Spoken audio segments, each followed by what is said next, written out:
The old man's hands trembled as he touched the charred bark of what had once been his grandfather's favorite apple tree. The fire had taken everything 50 years of careful cultivation, generations of knowledge embedded in root and branch, all reduced to ash and skeletal remains in a single autumn night. But as dawn broke over the blackened hillside, painting the sky in shades of rose and amber, he noticed something that made his breath catch. A single green shoot, no thicker than his little finger, pushing up through the scorched earth at the base of the burned trunk. Before we continue, if you'd like to join me for more stories like this, feel free to subscribe. I share a new one every day. And if you don't mind, leave a comment and tell me where you're listening from and what time it is for you right now.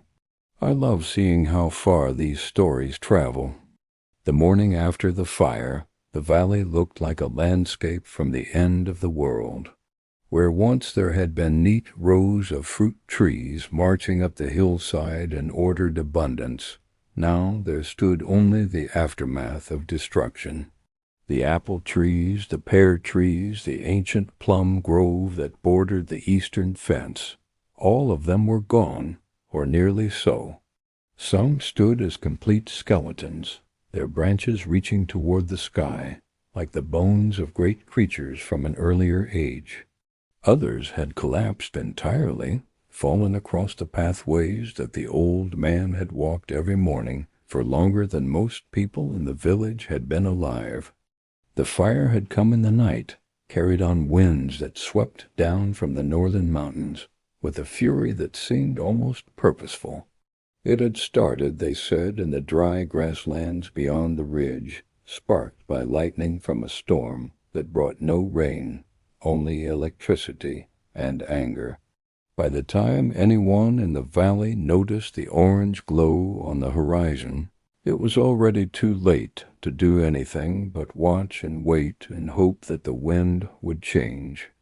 The old man had stood in his yard that night, his wife beside him, both of them holding dampened claws to their faces against the smoke that rolled down the hillside in thick, choking waves. They had prepared what they could, filled every bucket and barrel with water from the well, soaked blankets, and draped them over the roof of the house, cleared the ground around the buildings of anything that might catch and carry the flames closer. And then they had waited, watching the fire advance like an army down the slope, consuming everything in its path with an indifference that was almost peaceful in its completeness. The house had survived. The barn had survived. Even the small workshop where the old man kept his tools and stored his equipment had somehow escaped the flames, though the paint on its eastern wall had blistered and peeled from the heat. But the orchard, his grandfather's orchard, the trees that had been planted before his father was born, and tended by hands that were now dust, the orchard had burned. In those first hours after the fire had passed, as dawn began to lighten the eastern sky, and the smoke thinned enough to see the full extent of the damage, the old man had felt something inside him go quiet and still. It was not quite grief, though grief was certainly there, a heavy weight pressing against his chest. It was not quite despair, though despair crouched at the edges of his thoughts, waiting for an invitation to enter. It was something older and deeper than either of those things, a kind of profound silence that came from witnessing the end of something that had seemed, in its own way, eternal. He had walked up into the orchard as soon as there was light enough to see by, his boots crunching through ash that was still warm beneath the crust that had formed on its surface overnight. His wife had called after him, suggesting he wait, that he let the ground cool more thoroughly before venturing up the slope. But he had needed to see it, needed to stand among the ruins and understand with his own eyes what had been lost. The devastation was complete. Tree after tree stood blackened and broken, their trunks split by the intense heat, their branches reduced to charcoal that crumbled at the slightest touch. The grass between the rows was gone entirely, leaving only bare earth streaked with ash. Even the stone walls that had divided the orchard into sections, built by his grandfather's hands from rocks cleared from these very fields, were discolored by soot, their familiar gray turned to a mottled black. He had walked among the dead trees for nearly an hour that first morning, moving slowly up and down the rows, stopping occasionally to examine a trunk or test the strength of a branch that still clung to its parent tree. Most of what he saw confirmed what he already knew. The fire had been thorough in its destruction. The bark was burned away in most places, exposing wood that was cracked and dried beyond any hope of recovery. The smaller branches had been consumed entirely, leaving only the major limbs, and even these were damaged beyond salvation. But it was at the base of the old apple tree, his grandfather's favorite, that he found the green shoot. It was such a small thing, really just a few inches of new growth pushing up through the ash, its leaves still tightly furled against the cold of the autumn morning. He had almost missed it, would have walked right past if a shaft of early sunlight hadn't caught the green, just so, making it stand out against the black and gray of everything around it. He had knelt there in the ash, his old knees protesting the posture, but his attention so focused on that tiny piece of living green that he barely noticed the discomfort. He reached out with one finger and touched the shoot gently, afraid that it might be an illusion, a trick of exhaustion and grief, making him see what he wanted to see rather than what was actually there. But the leaf was real, solid, and slightly cool beneath his fingertip, and when he touched the stem he could feel the faint resilience of living plant tissue, that particular quality that separated the green and growing from the dead and dried. He sat back on his heels then, staring at that small shoot as the sun climbed higher and the day began to warm. Around him the orchard remained silent and still, no birds singing in branches that could no longer shelter them, no rustle of leaves stirred by the morning breeze. But in that silence something shifted. The profound stillness that had settled over him in the first shock of loss began to crack, just slightly, just enough to let in a thin sliver of something else. Not hope, not yet. It was too soon for hope, the loss too fresh and the damage too complete. But perhaps the possibility of hope, the suggestion that hope might someday return. His wife found him there an hour later, still kneeling in the ash beside the burned tree, staring at the green shoot as if it were the most precious thing in the world.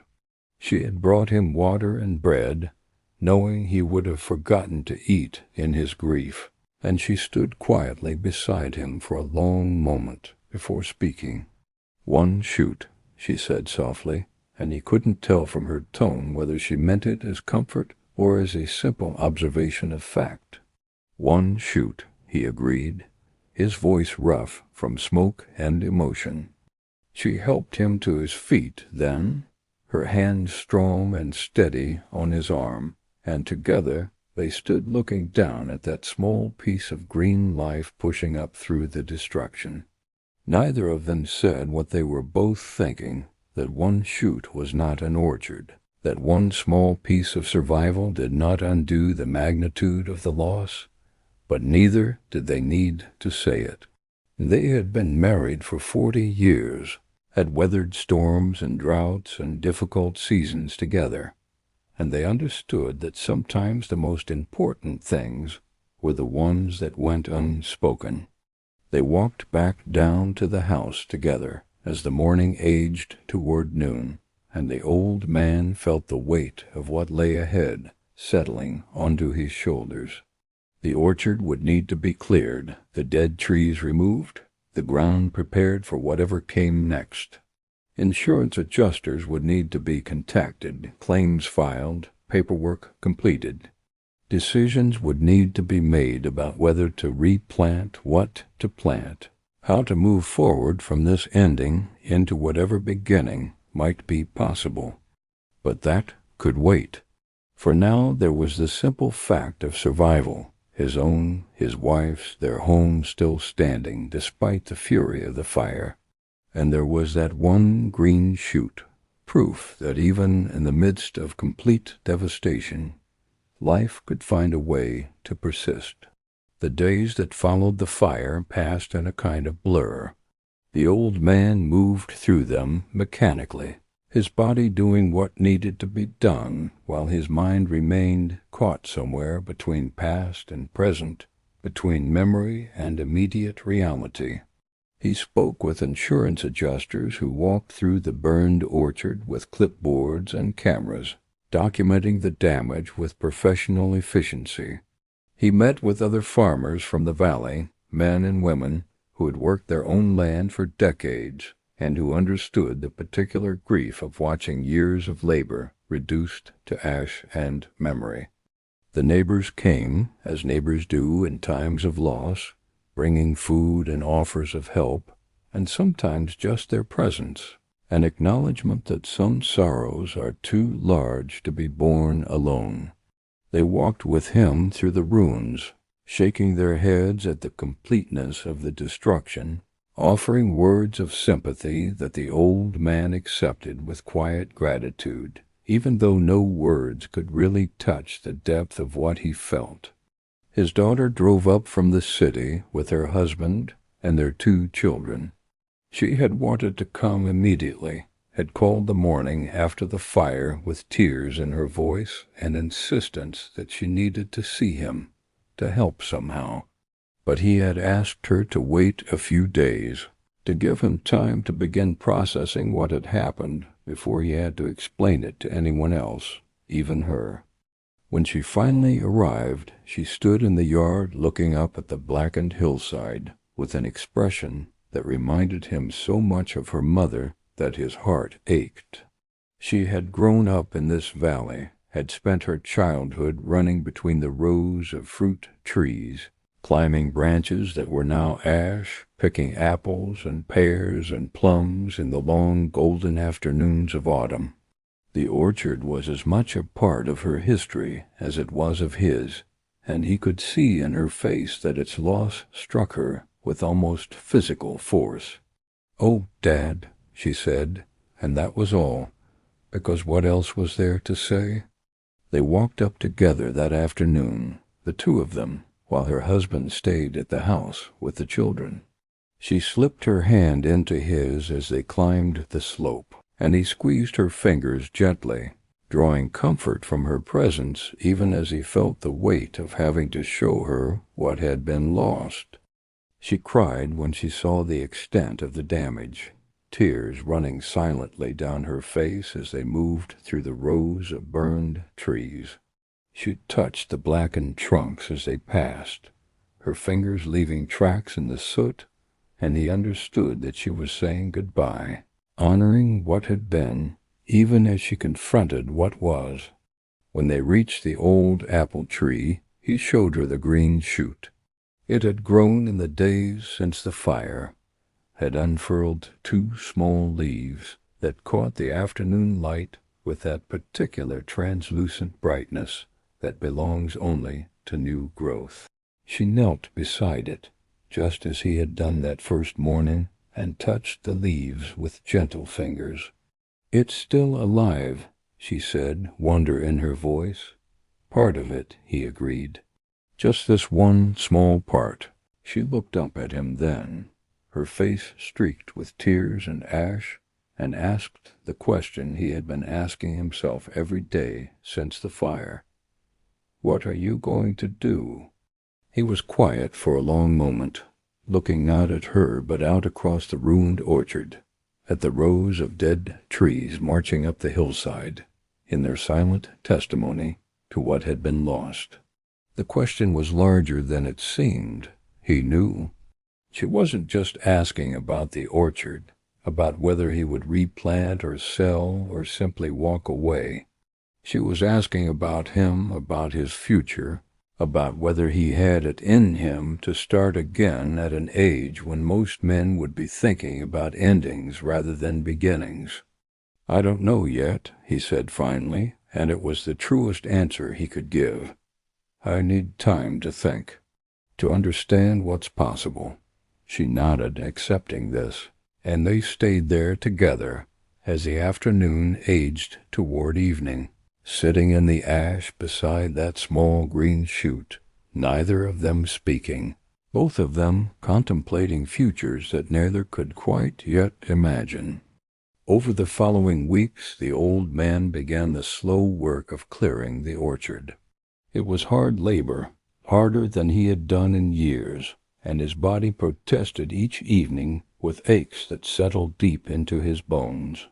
But the work was necessary, and more than that, it was a kind of meditation, a way of processing grief through physical action. He started at the bottom of the slope and worked his way up, row by row, tree by tree.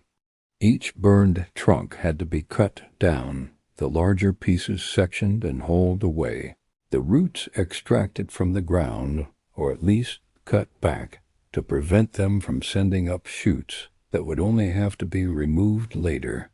It was the kind of work that could not be rushed, that required attention and care, even in its apparent destructiveness. His wife worried about him during those weeks. She saw how the work exhausted him, how he came down from the orchard each evening, covered in ash and sweat, his face lined with fatigue that went deeper than simple physical tiredness. She suggested gently that he hire help, that he let younger men with stronger backs take on the hardest of the labor. But he shook his head at her suggestions, unable to explain in words what he knew in his heart, that this work was his to do, that the act of clearing away the dead trees was part of his own process of coming to terms with what had been lost. He worked alone most days, preferring the solitude and the rhythm of his own labor to the complications of coordinating with others. But sometimes neighbors would show up in the morning with their own tools, announcing that they had a few hours to spare and figured he could use the help.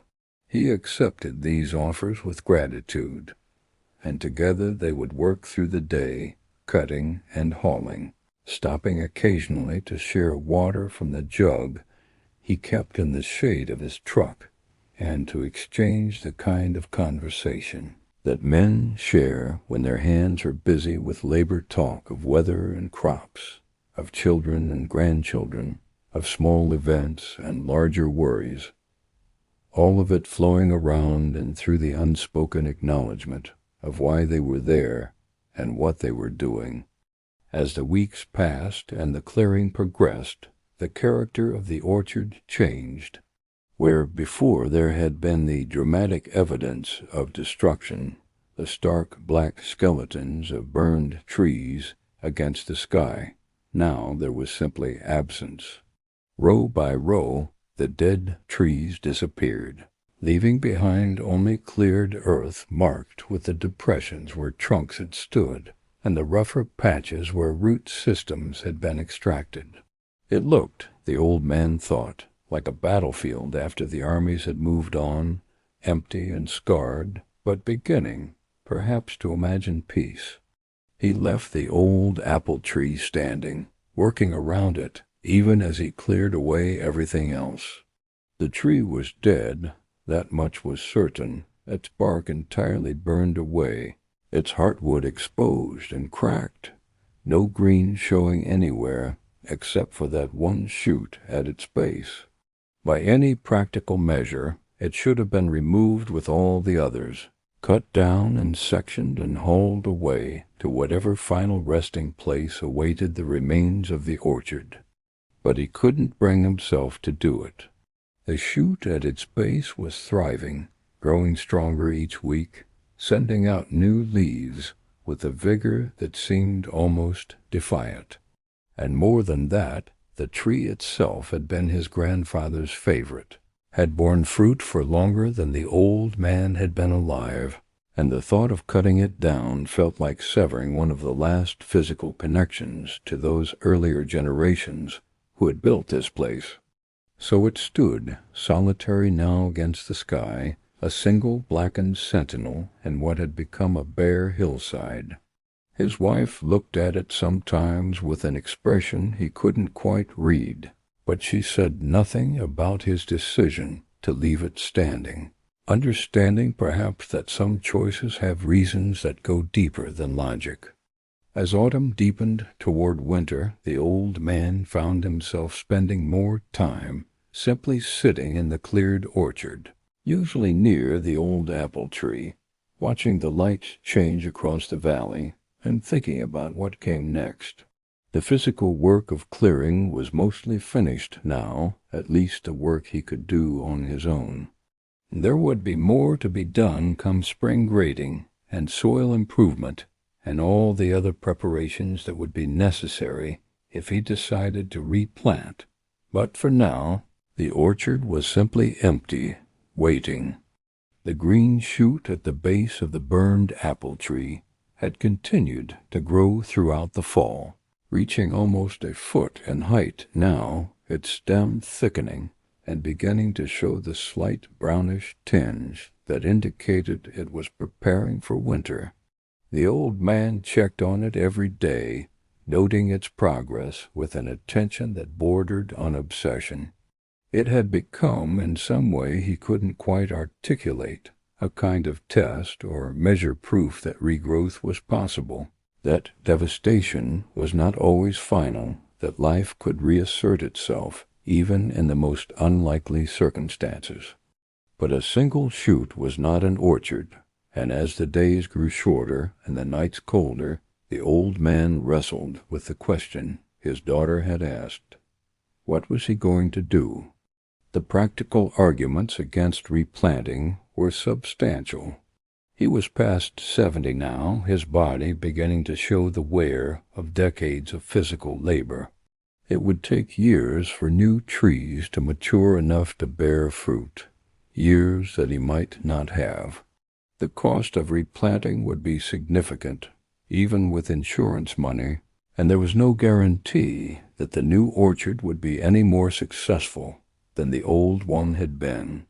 And there was the matter of the fire itself, the knowledge that what had happened once could happen again, that all his labor and investment could be wiped out in a single night if the wind blew wrong and the lightning struck dry grass in the northern hills.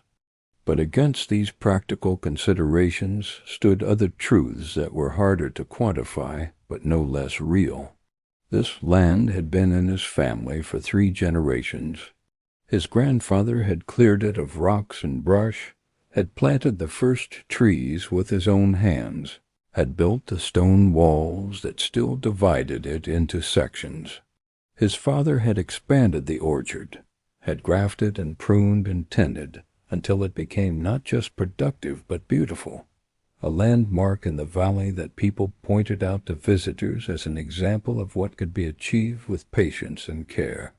And he himself had spent his entire life here, had learned the rhythms of the seasons and the needs of the trees, had raised his daughter in the shadow of their branches, and taught her to appreciate the quiet satisfaction of work done well and harvest brought in at the proper time. The orchard was more than just a source of income, more than just a collection of trees.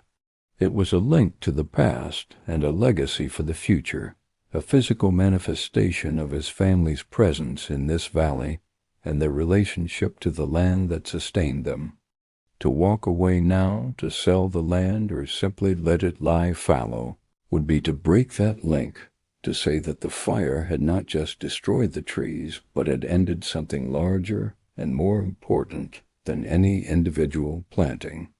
And that was something he found himself unable to accept. Winter came to the valley with cold rain and occasional snow, settling over the cleared hillside like a blanket. The old man spent less time in the orchard during those months, finding work instead in his workshop, repairing tools and equipment, building frames for the beehives he was thinking of installing come spring. But he still walked up every few days to check on the green shoot at the base of the old apple tree, watching it persist through the cold with a stubbornness that he found both admirable and encouraging. His wife knew he had made his decision before he spoke it aloud. She saw it in the way he began ordering nursery catalogs in January, and the hours he spent at the kitchen table making notes and sketches, planning the layout of a new orchard in the space where the old one had stood. She saw it in the lightening of his mood, the way he moved with more purpose and energy than he had shown since before the fire. When he finally told her one evening in late winter as they sat together by the fire, she simply nodded and reached for his hand. "I know it's foolish," he said, trying to explain himself even though he could see she needed no explanation. "I know I'm too old to be starting something that won't bear fruit for years. I know all the arguments against it." "I know you do," she said gently, "and I know you're going to do it anyway. You think I'm crazy." She smiled at that, squeezing his hand. "I think you're exactly the man I married. Stubborn and hopeful in equal measure, unable to see an ending without looking for a beginning. It might all burn again," he said, voicing the fear that woke him sometimes in the dark hours before dawn. "Everything I plant, all that work and money and time, it could all be gone in a single night, just like before." "It might," she agreed, "but it also might not. And even if it does, even if you only get 5 years or 10 years before another fire comes, isn't that still 5 years or 10 years of growing things? Of watching the trees develop and mature? Of being part of something that connects you to your grandfather and your father and everyone who worked this land before you?" He looked at her then, really looked at her, and saw in her face the same strength and steadiness that had sustained him through 40 years of marriage, through difficult seasons and crop failures, and all the ordinary challenges of a life spent working the land. She would stand with him in this decision, he knew, would support his choice even though it meant years more of uncertainty and labor, rather than the easier path of selling the land and moving to something smaller, simpler, less demanding. "Thank you," he said, and she knew he meant for more than just her support in this single decision, that he was thanking her for all of it, for everything they had built and endured and witnessed together. Spring came late that year, winter clinging stubbornly to the valley until nearly April. But when it finally arrived, it came with a rush of warmth and growth that made the whole world seem suddenly alive with possibility. The green shoot at the base of the old apple tree, which had survived the winter with apparent ease, began growing again with renewed vigor, sending out new branches and leaves that caught the spring light with almost luminous beauty. The old man began preparations for replanting in earnest as soon as the ground was dry enough to work. He had spent the winter months refining his plans, researching varieties and rootstocks, calculating spacing and drainage and all the other factors that would determine the success or failure of his new orchard. Now, in the bright promise of spring, he put those plans into action. The first step was soil testing and improvement. The fire had left the ground depleted, its organic matter burned away, its pH altered by ash. He arranged for tests to be done, then spent weeks amending the soil based on the results, spreading compost and lime and other supplements across the hillside, working them into the earth with a rented tiller that made his whole body ache, but that accomplished in hours what would have taken him weeks to do by hand. The nursery order arrived in mid-April. 36 young trees shipped bare root from a specialist grower 2 states away. They came wrapped in damp burlap, their root systems protected but exposed, vulnerable, requiring immediate planting if they were to survive. The old man had prepared for this, had marked out the new rows and dug the holes ahead of time, mixing each one's backfill with compost and bone meal to give the young trees the best possible start. His daughter came to help with the planting, taking a long weekend away from her work in the city to be there for what she understood was an important moment. She brought her children, too, wanting them to be part of this beginning, to have their own memories of helping to establish the new orchard, even though they were too young to really understand the significance of what they were doing. They worked together over 3 days, the old man and his daughter and her husband, while the grandchildren played in the rows and occasionally helped with small tasks suitable to their age and attention span. Each tree had to be planted carefully, its roots spread properly in the hole, the soil firmed around it to eliminate air pockets, the whole thing watered thoroughly to settle it in place. It was precise work requiring attention and care, and the old man supervised each planting personally, wanting to ensure that everything was done correctly. By the end of the 3rd day, all 36 trees were in the ground, standing in neat rows up the hillside, their bare branches reaching toward the sky with what looked to the old man's tired but satisfied eyes like optimism. They were small, these young trees, some barely taller than his waist, and they looked almost fragile against the expanse of the cleared hillside. But they were alive and growing, and that was what mattered. His daughter stood with him at the bottom of the slope that final evening, both of them looking up at the new orchard as the sun settled toward the western hills. The children were in the house with their grandmother, being cleaned up and fed before the drive back to the city. Her husband was loading their things into the car. It was just the 2 of them, father and daughter, sharing a moment of quiet satisfaction in work well done. "They look good," she said, and he nodded, too full of emotion to trust his voice. "I'm proud of you, Dad," she continued after a moment, "for doing this, for not giving up." "Haven't done anything yet?" he said gruffly, uncomfortable with the praise, even as he treasured it. "These are just baby trees. Years before we know if this was the right choice." "Maybe," she agreed. "But you made the choice.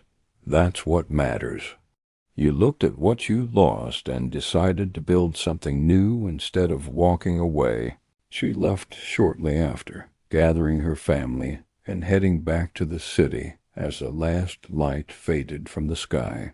The old man stood in the yard and watched their taillights disappear down the valley road, then turned and looked up at the hillside where the young trees stood in the gathering darkness, and felt in his chest a complex mixture of emotions, exhaustion and satisfaction, hope and uncertainty, grief for what was lost and anticipation for what might yet be.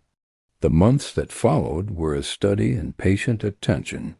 Young trees required consistent care, regular watering during the dry spells of summer, vigilant monitoring for pests and disease, careful pruning to encourage proper structure. The old man attended to all of it with meticulous dedication, walking the rows each morning and evening, checking each tree, making mental notes of which ones seemed to be thriving and which were struggling, adjusting his care accordingly. The green shoot at the base of the old apple tree continued to grow throughout the spring and into summer. developing into a strong young stem with healthy leaves and vigorous growth. The old man had researched what he was seeing and learned that such shoots were called suckers, sprouts that emerge from the root system of damaged trees, drawing on the reserves of the parent plant to fuel their growth. Most orchard management guides recommended removing such suckers, as they drew energy away from the main tree and rarely developed into worthwhile producers themselves. But the main tree was dead, burned beyond any hope of recovery, and the sucker was the only living part of it that remained. So the old man left it growing, even gave it special attention, curious to see what would become of it. It was not grafted like the original tree had been, which meant it would bear whatever fruit its root stock naturally produced, likely something small and tart compared to the sweet apples his grandfather's careful grafting had created. But it would be alive, and it would be a direct descendant of that original tree, and that seemed to the old man like something worth preserving. Summer in the valley was hot that year, with long stretches between rains that tested the new trees and the old man's commitment to keeping them watered. He ran lines of soaker hoses up through the rows, connected to a pump at the well, and spent several hours each day moving them from tree to tree, ensuring that each young plant received enough water to survive the heat without drowning in too much moisture. His wife watched him work with a mixture of concern and admiration. She saw how the heat tired him, how he moved more slowly on the hottest days, taking frequent breaks in the shade with water, and the hat she insisted he wear.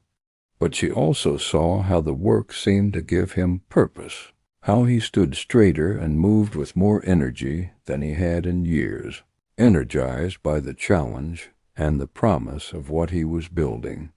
Neighbors stopped by occasionally to check on his progress, walking with him through the new rows, offering advice based on their own experience with fruit trees, commenting on how well the young plants seemed to be doing. Some of them shook their heads at what they privately considered foolishness, an old man starting an orchard he might not live to see bear fruit. But most understood something deeper, recognized that this was about more than just economics or practical outcomes, that it was about connection and continuity, and the human need to build something that outlasts the individual builder. By late summer, the new trees had put on significant growth, most of them adding several feet of new shoots and filling out with healthy foliage. A few had struggled, victims of poor drainage or possibly damage during shipping that hadn't been immediately apparent, and these the old man replaced with new stock from the nursery, unwilling to have gaps in his rows.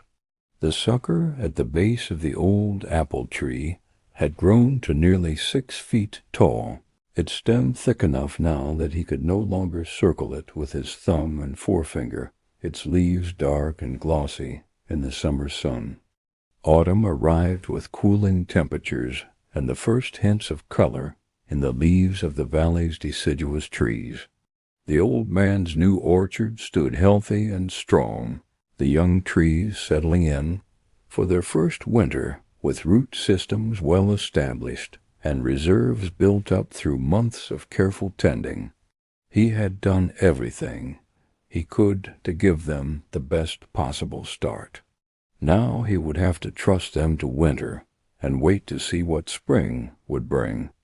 As the days shortened and the year aged toward its ending, the old man found himself thinking often about time and growth and the relationship between effort and outcome.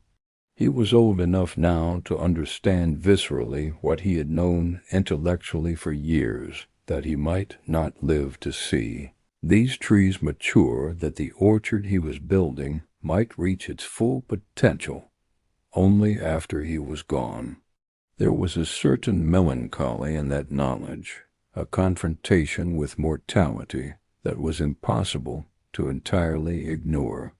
But there was also something else, something that felt almost like peace. He had made his choice, had committed himself to an act of creation and hope, even in the full knowledge of his own limitations and uncertainty about the future. The orchard would grow or it wouldn't. He would live to see it bear fruit or he wouldn't. But regardless of outcomes, he had chosen to plant rather than to abandon, to build rather than to walk away, and that choice felt right in a way that went deeper than logic or calculation. Winter came again to the valley, and the old man settled into the quieter rhythms of the cold months, watching over his young orchard from the warmth of his house, making plans for the spring pruning and the second year of growth. The trees stood bare and dormant on the hillside, their branches dark against the snow that occasionally fell and covered the ground in white. They looked vulnerable in their nakedness, he thought, but also resilient, strong enough to endure the cold, and ready to burst into growth again when warmth returned. The old apple tree stood among them, its blackened trunk stark against the winter landscape, the sucker at its base now dormant as well, waiting like all the others for spring. The old man looked at it often during those winter months, this strange hybrid of death and life, destruction and survival, and saw in it something that felt like a metaphor for his own situation, though he couldn't quite put into words what that metaphor meant. His wife joined him sometimes at the window, standing quietly beside him as they looked out at the orchard together. She understood, even without words, that these moments of contemplation were important to him, that he was processing something that went beyond the simple facts of planting trees and managing an agricultural operation. She had lived with him long enough to know that his relationship with the land was complex and deep, rooted in generations of family history and personal identity in ways that were sometimes difficult for others to understand. "Do you ever regret it?" she asked him one evening as they stood at the window watching snow fall across the darkening hillside. "Starting over at your age, committing to something that might take longer than you have?" He considered the question carefully before answering. "No," he said finally. "Or at least, not in the way you mean. There are moments when I wonder if I was foolish, when I feel the ache in my back and think about how much easier life would be if I had just sold the land and moved to something smaller. But regret? No, this feels right. Difficult, but right." She nodded, understanding. "Your grandfather would be proud," she said softly.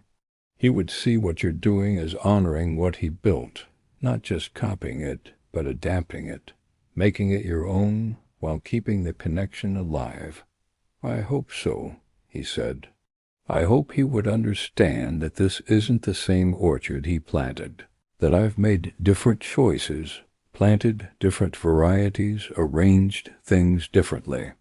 But it's still an orchard, still fruit trees on this hillside, still the family land being used for what it was meant for."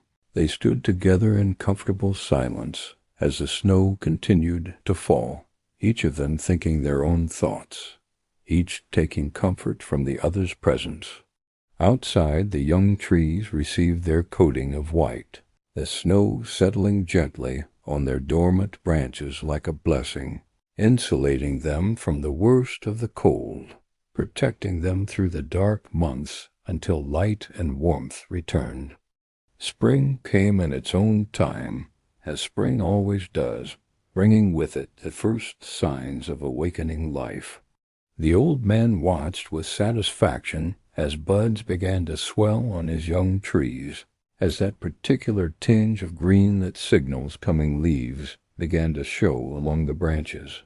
He had worried during the winter that some of the trees might not survive, that the stress of transplanting, combined with the challenges of their first winter, might prove too much for some of them.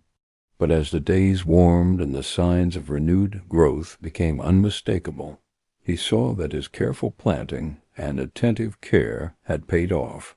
The trees had survived, had established themselves, and were ready to begin their second year of growth. The sucker at the base of the old apple tree broke dormancy along with everything else, its buds swelling and opening to reveal new leaves of that bright, almost luminous green that characterizes spring growth. But there was something else emerging from those buds as well, something the old man noticed one morning as he made his daily inspection. Among the leaves, small clusters of flower buds had formed, tight and closed still, but unmistakably present. He stared at them in surprise and delight. It was unusual for such a young shoot to produce flowers in only its second year of growth, but here they were, proof that the sucker was not just surviving, but thriving, drawing on the extensive root system of the parent tree to fuel accelerated growth and development. He knew these flowers would probably need to be removed, that allowing such a young plant to set fruit would drain energy better used for establishing strong structure. But for now, just seeing them was enough, a promise of future abundance. As spring progressed into early summer, the old man made the difficult decision to remove most of the flower buds from the sucker, leaving only a few to see what they would become. The other young trees in his orchard showed no signs of flowering, which was exactly as it should be. They were still too young, their energy properly focused on growing strong roots and sound structure. But the sucker had advantages they lacked, drawing on an established root system that could support accelerated development. By midsummer, the few flowers he had allowed to remain had developed into small green fruits, recognizable as apples, but still far from mature. He checked them daily, watching them grow and develop, curious about what they would eventually become. Without grafting, they would be whatever variety the original tree's root stock naturally produced, which was impossible to predict with certainty. Rootstocks were chosen for their vigor and disease resistance, not for fruit quality, and most produced apples that were small and tart, suitable for cider, perhaps, but not for eating fresh. But as the summer progressed, and the small fruits continued to develop, the old man found himself increasingly curious about them. They seemed larger than he had expected, given what he knew about rootstock varieties, and their shape suggested something more refined than the knobbly, irregular apples typically produced by ungrafted trees. He mentioned this to his wife one evening, and she smiled at his obvious fascination with what were, after all, just a few small apples on a young tree. "Perhaps your grandfather's tree had more to give than anyone knew," she suggested. "Perhaps its roots remember what its branches produced and are trying to recreate it." He laughed at that, knowing she was being fanciful, that roots didn't have memory in any literal sense. But there was something appealing about the idea nonetheless, something that spoke to his sense of continuity and connection across generations. The other trees in his new orchard grew steadily through their second summer, adding height and girth, their foliage thick and healthy, their root system spreading through the improved soil he had so carefully prepared. He continued his regimen of regular watering during dry spells, monitoring for pests and disease, making minor adjustments to stakes and ties as the trees grew and their weight distribution changed. It was good work, satisfying work, and he found himself falling into the rhythms of it with a contentment that sometimes surprised him. His daughter visited several times that summer, bringing the grandchildren to run through the rows and help with small tasks suited to their age and enthusiasm. He enjoyed these visits, treasured the sound of children's laughter in the orchard, the way they asked endless questions about how trees grew and where fruit came from and when they would be able to pick apples like the ones in the grocery store. He tried to explain about patience and time, about how trees needed years to mature, but he wasn't sure they really understood. Time moved differently for children, he knew, and a year seemed like forever when you were young. As autumn approached, the old man found himself paying particular attention to the few apples developing on the sucker. They had reached good size by late summer, larger than he had expected, and as they began to ripen, they showed a coloring that was surprisingly attractive, a golden yellow, with touches of red where the sun had touched them directly. He tried one in early September, cutting it from the tree and slicing into it with his pocket knife, expecting tartness and perhaps bitterness, the typical characteristics of rootstock fruit. Instead, he found himself tasting an apple that was sweet and complex, with good texture and a flavor that reminded him strongly of the apples his grandfather's tree had produced. He stood there in the orchard, the taste of the apple still on his tongue, and felt something shift inside him. It was impossible, or at least highly improbable. Rootstocks were not supposed to produce fruit like this, and the sucker should have shown the characteristics of whatever hardy variety had originally been chosen as the base onto which his grandfather had grafted the productive branches decades ago. But here in his hand was evidence that sometimes impossible things happened, that occasionally nature found ways to preserve what mattered through channels that humans didn't fully understand. He took another bite of the apple, savoring it, and then looked up at the old burned tree, standing skeletal above the vigorous young shoot at its base, and felt a rush of gratitude and wonder that surprised him with its intensity. He brought apples down to the house that evening, the few that remained on the sucker, and shared them with his wife. She tasted them carefully, then looked at him with raised eyebrows, clearly recognizing the same quality he had noticed.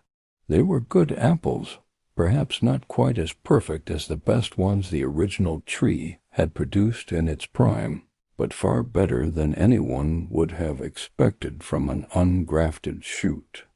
"It's a gift," she said simply, and he nodded, unable to articulate anything more adequate than that single word. A gift from the old tree, perhaps, or from his grandfather, or from the simple persistence of life in finding ways to continue. The second autumn in the new orchard passed peacefully, the young trees entering their second winter strong and well established. The old man continued his careful tending, making plans for the following year's pruning and fertilization, thinking ahead to the time when the trees would begin to bear their first fruits. He had learned to take satisfaction in small progress, in the incremental growth and development that characterized orchard work, and he found that this acceptance of slow advancement brought with it a certain peace. He turned 72 that winter, marking another year's passage with quiet celebration among family and friends. His daughter asked him, as she had asked before, whether he thought about slowing down, about hiring help with the heavier work of the orchard. He acknowledged that he probably should, that his body was not as strong as it once had been, that there were tasks that took him longer now or left him more tired than they had in younger years.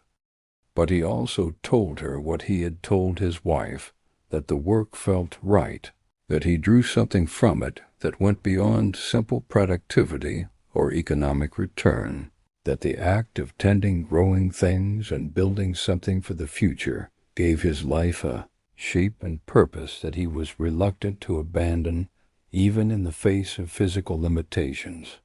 She accepted this, though he could see the concern in her eyes. She understood that he was stubborn and that he would make his own choices about how to spend his remaining years, but she worried nonetheless. It was the nature of children to worry about aging parents, he thought, just as it had been his nature to worry about her when she was young and learning to navigate the world. Winter gave way to spring again, the cycle continuing as it always did, and the old man began his third year of managing the new orchard. The trees were noticeably larger now, their trunks thickening, their branch structure becoming more complex as they matured. He pruned them carefully that spring, shaping them for maximum productivity, removing competing leaders and inward-growing branches, opening their centers to light and air.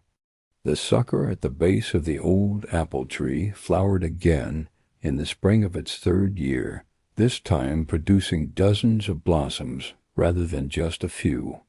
The old man was more judicious now in thinning them, having learned from the previous year's experience that this unusual young tree could support at least some fruit production without compromising its growth. He left perhaps a dozen flower clusters, spacing them along the branches, and watched with satisfaction as they developed into small fruits through the late spring and early summer. That summer brought a drought to the valley, week after week of hot, dry weather, with no significant rain.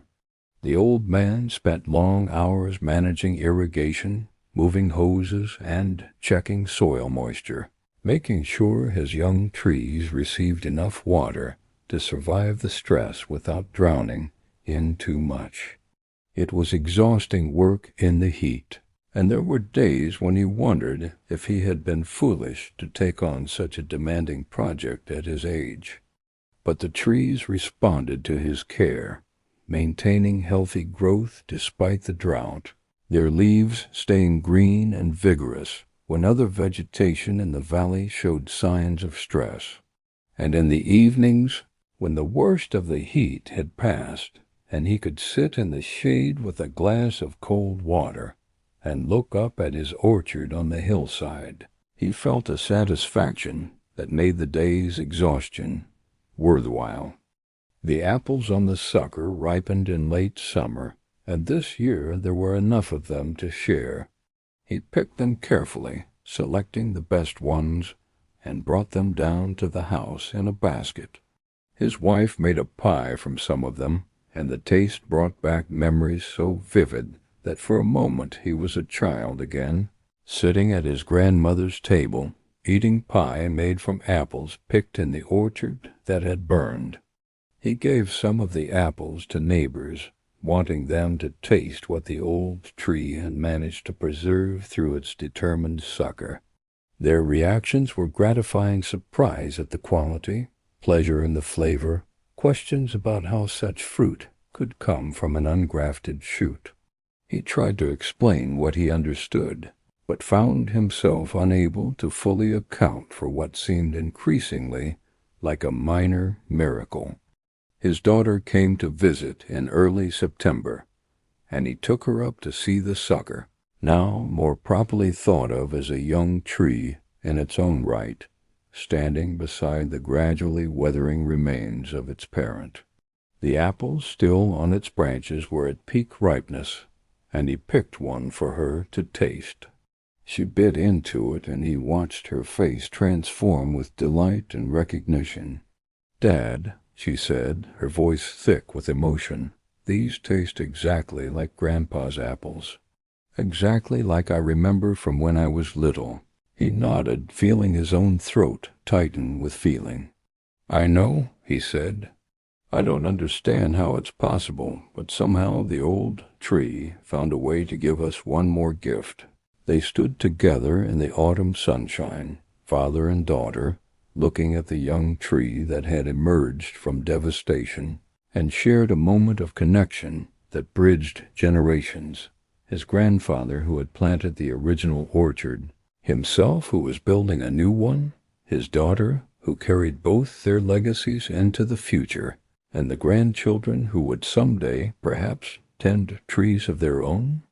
As the years continued to pass, the pattern of seasons became a rhythm that structured the old man's life.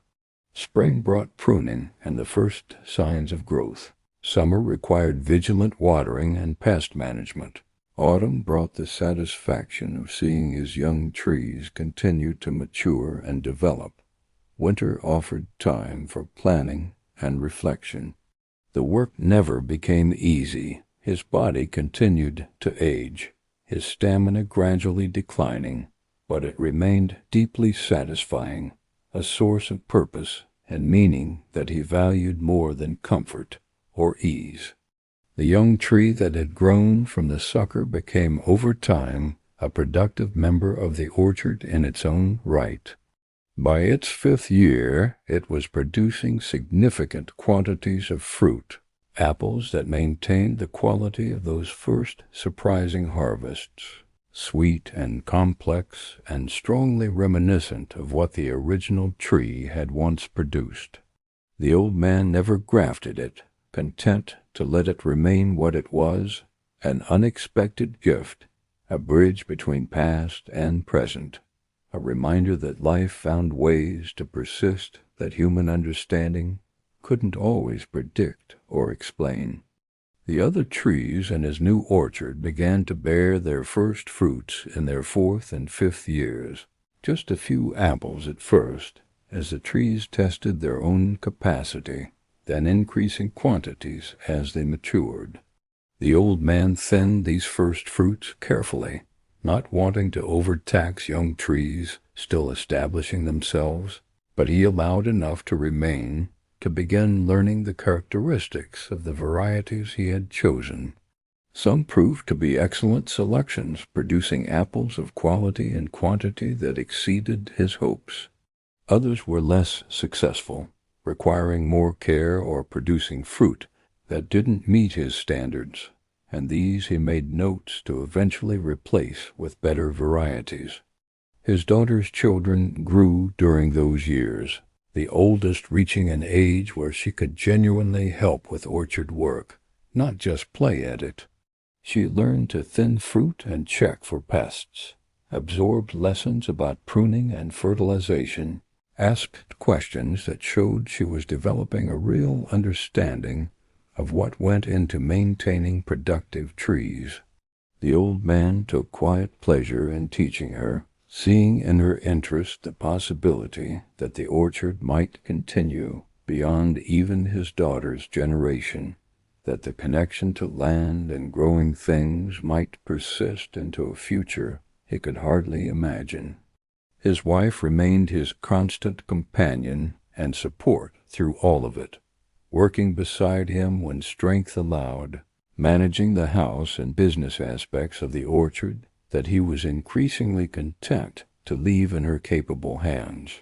They spoke sometimes of what would happen when he was gone, though both found such conversations difficult. She assured him that she would not simply sell the land, that she would hold on to it at least long enough for their daughter to decide what she wanted to do, whether to take on the orchard herself or find some other arrangement that would keep it in the family. He took comfort in that assurance, though he tried not to dwell too much on thoughts of endings.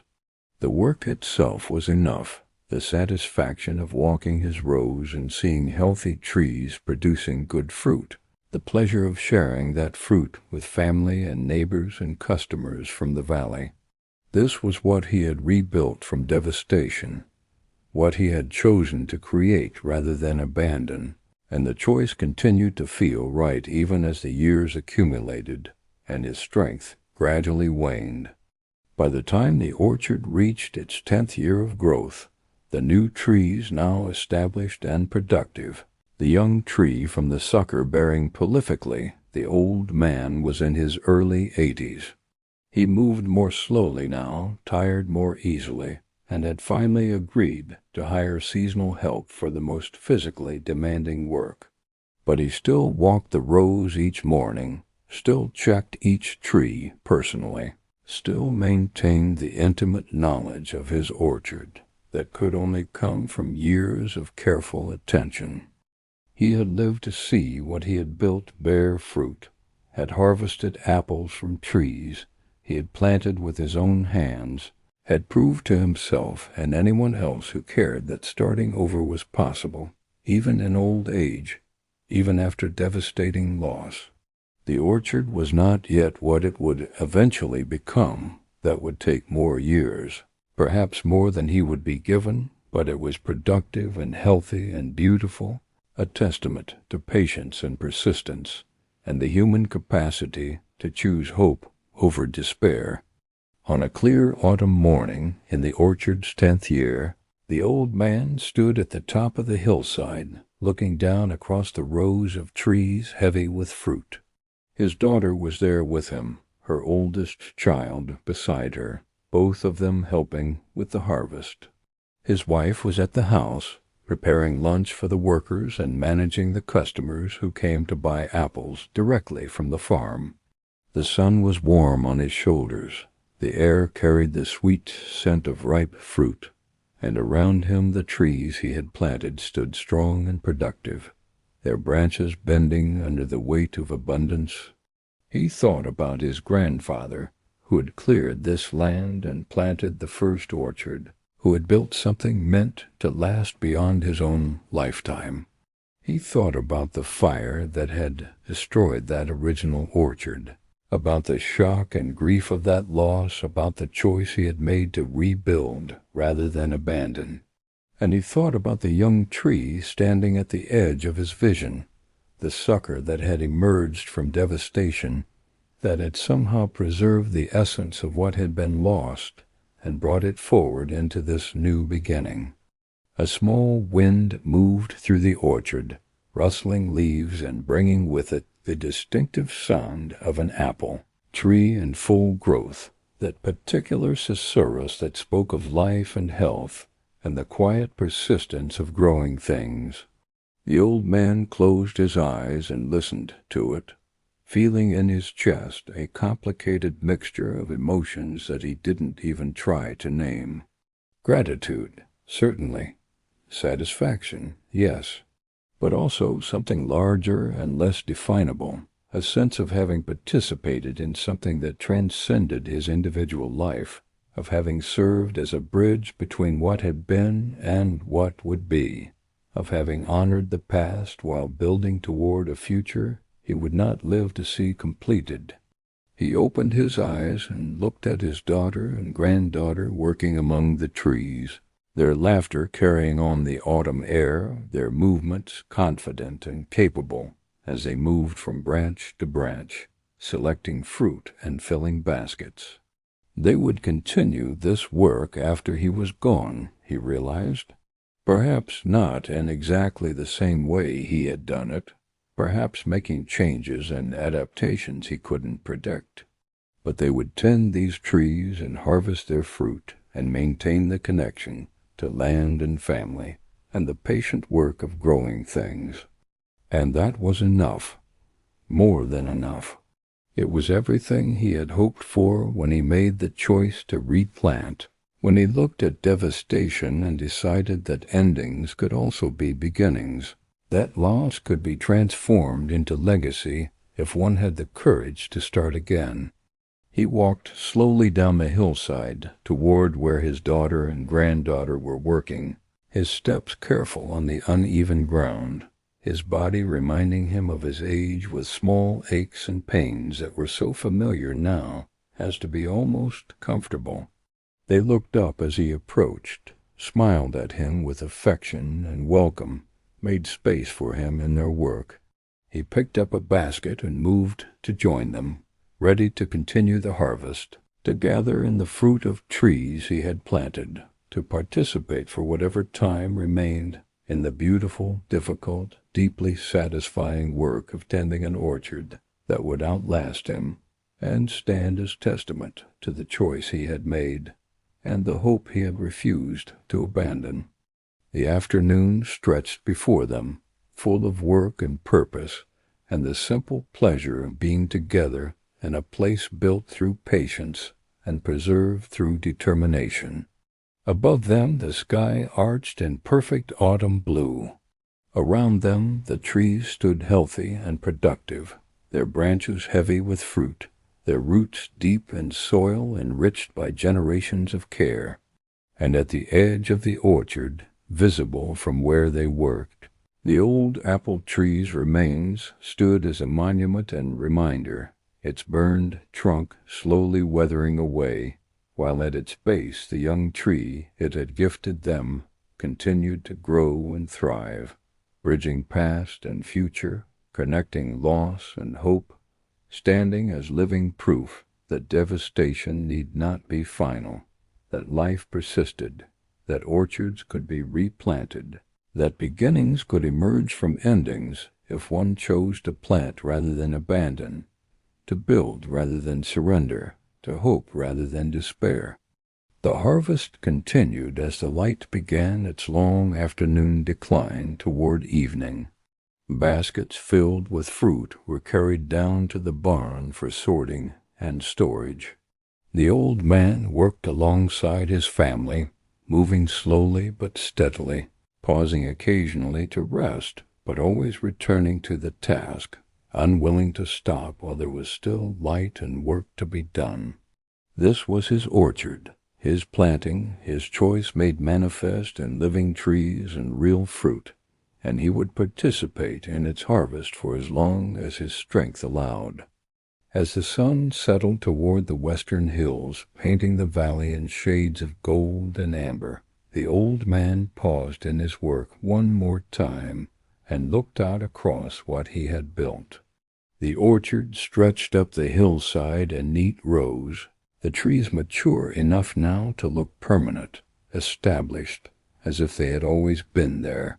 In a few more years, he thought, visitors to the valley would not know that this was a new planting, would not remember that less than a decade ago this hillside had been blackened and bare, marked only by the skeletal remains of burned trees and the absence of what had been lost. But he would remember.